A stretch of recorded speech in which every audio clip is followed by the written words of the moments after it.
Apostolul Petru a scris două epistole și se poate părea că e puțin, dar în realitate este că el ne-a lăsat scris că mântuirea se axează pe doi piloni, credința și harul.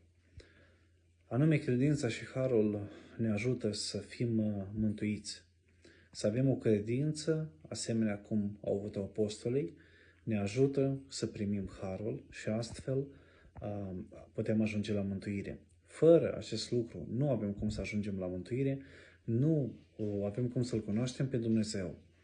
Lumea de astăzi este foarte materialistă. Oamenii se gândesc la concedii, la afaceri, haine, mașini, fel de lucruri.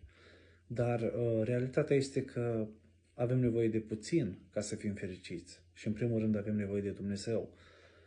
Cei care sunt în zone de război, vecinii noștri din Ucraina, sunt poate frați și surori de-ai noștri acolo, nu mai pun accentul pe lucrurile materiale.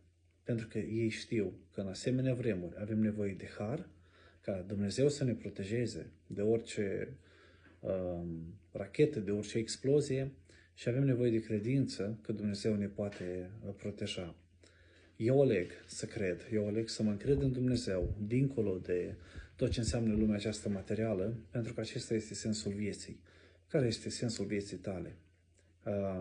Să te aranjezi pe viață sau să-L cunoști pe Dumnezeu, El să schimbe viața, El să te ferească de blesteme, să te scape de blesteme, să-ți ierte păcatele, să-ți dea adevărata fericire.